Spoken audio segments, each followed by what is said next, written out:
Well, joining us tonight, Ken Blackwell, former Ohio State Treasurer, policy advisor to President Trump's transition team. Ken, great to see you. The president Good to be with you, Lou. It's great to have you, to see you. The president has been talking about prototypes now for a while. How convinced should we be about this wall going up?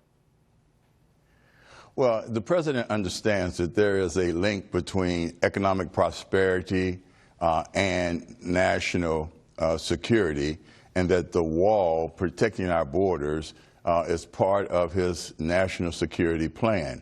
And so you ought to just bank on it. This president has been clear. He's basically said that we had a choice as a nation. We could choose to expand the welfare state, or we could create an economic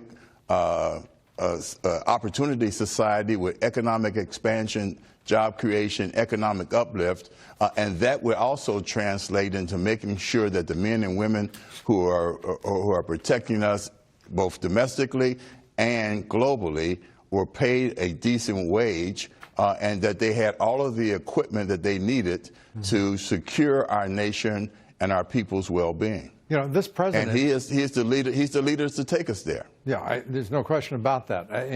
I certainly, you and I, as we've discussed many times, couldn't agree more. But here is the hard reality: things are worse than even President Trump acknowledged as a candidate, and he was the only candidate who was talking straight about where we had gone in misadventures, whether it was Iraq, whether it was in constraining our military.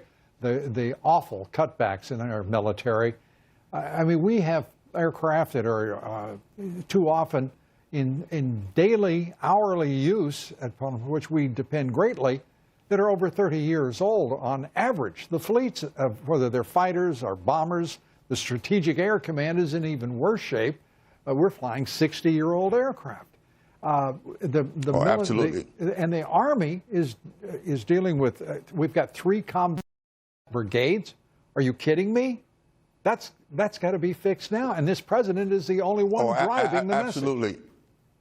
Oh, absolutely, Lou. And I hope that this success that the House and the Senate and the president are experiencing together will lead the Congress to continue to work with this president as he works to not only expand our economy, get us the growth that we need, to make sure that the money is put behind his 2 principal obligations as leader of this country and the free world.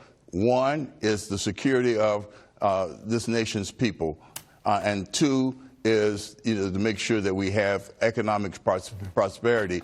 Because one of the things that he realizes, not only does he understand the nature of capital and the need to change the flow of capital coming back into the country, and he's doing this with this tax proposal, he also understands that Ken, the only way that we're going to be able to balance the budget, the balance the budget is to make sure that we, in fact, have the economic growth so we can put the money against the military and national security. Absolutely. As he puts it, prosperity for all Americans. Ken, great to see you, my friend. Absolutely, Lou. Thanks for being with us. I'm glad to be able to do the happy dance with you and Steve Forbes. Anytime, partner. We'll let everybody worry about what we mean by that. Thanks so much.